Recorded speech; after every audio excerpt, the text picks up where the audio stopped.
मुख्यमंत्री भूपेश बघेल ने पूर्व मुख्यमंत्री डॉक्टर रमन सिंह के किसानों पर दिए गए उनके बयान को लेकर तीखी प्रतिक्रिया दी है। भूपेश बघेल ने कहा कि ये किस मुंह से बात करते हैं, इन लोगों को शर्म नहीं आती। एक तरफ कहते हैं कि बोनस मत दो, दूसरी तरफ कहते हैं कि किसान को 2500 रुपए क्यों नहीं दे रहे हो। बघेल ने कहा कि रमन सिंह और भाजपा का दोहरा चेहरा जनता के सामने आ गया है। उन्होंने कहा कि इन्हें शर्म नहीं आ रही है, अपने समय में जुबान नहीं खुली और आज भी वे किसानों के हक में नहीं बोल रहे हैं।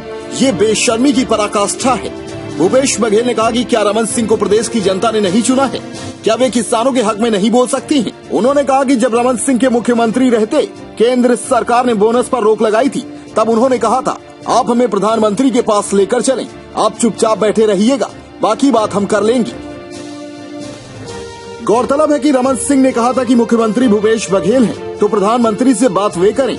इस पर भूपेश बघेल बिफर गए। भूपेश बघेल ने कहा कि इन लोगों ने 15 साल के शासनकाल में कभी 15 लाख से ज्यादा किसानों से खरीदी नहीं की, कभी 50 लाख टन मीट्रिक टन से ज्यादा धान की खरीदी नहीं की। ये किस मुंह से किसानों की बात करते हैं? भूपेश बघेल यही नहीं रुके। उन्होंने कहा कि रमन सिंह के शासनकाल में 18,000 रुपए सिंचाई में खर्च किए, लेकिन केवल 25,000 हेक्टेयर क्षेत्रफल में सिंचाई बढ़ी।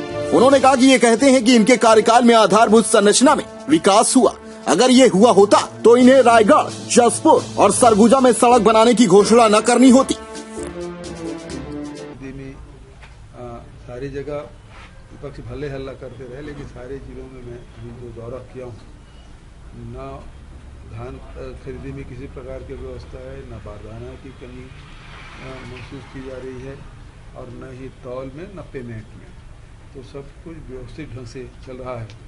भारतीय जनता पार्टी के लोग तो संकल्प लिए थे और 2100 रुपया में खरीदी करने के लिए और 300 रुपया बोनस देने के लिए, वो पूरा नहीं कर पाया और गिड़गिड़ाते रहे, केंद्र सरकार से अनुमति मांगते रहे और उसके दबाव के चलते उन्होंने यहाँ के किसानों के साथ अन्याय किया। और आज रमन सिंह किस मुंह से बात कर रहे हैं कि 2500 रुपये मिलना चाहिए, क्योंकि उसी के समय तो बंद हुआ है, उसी के शासन में ये बंद हुआ है कि बोनस आप नहीं दे सकते। लेकिन चुनाव के चलते 2 साल उन्होंने छूट दी, तो आप अपनी नीति से विचलित हुए और उसी कारण पहले साल हम 2500 दिए और उसके बाद उन्होंने रोक लगाई।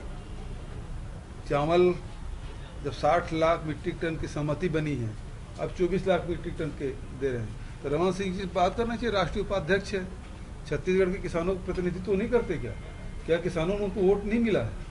तो किसानों के साथ जब अन्याय हो रहा है तो उनको बात करनी चाहिए कि नहीं बात करनी चाहिए?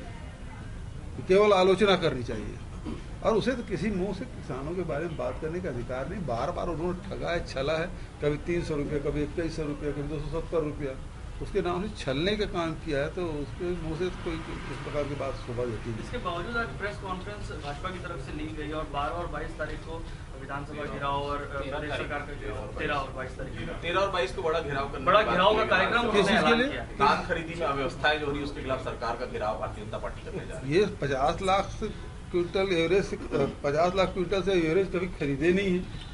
वो लोग घेराव करेंगे, 15 लाख किसानों से अधिक कभी धान खरीदी हुई नहीं है हमारे शासन काल में। इन 2 वर्ष में मतलब तीसरा ये समझ लीजिए, क्योंकि हम किसानों के विश्वास था कि हमारी सरकार बनने वाली है, तभी 80 लाख मीट्रिक टन खरीदे, दूसरे साल फिर 83 लाख और इस साल 90 लाख मीट्रिक टन के आसपास ये जाएगा। और 15 लाख किसान जहाँ खेती करते थे, अब रजिस्ट्रेशन बढ़ गया 21.5 लाख, तो 1.5 गुना बढ़ा है। उसमें किस मुंह से आंदोलन करेंगे?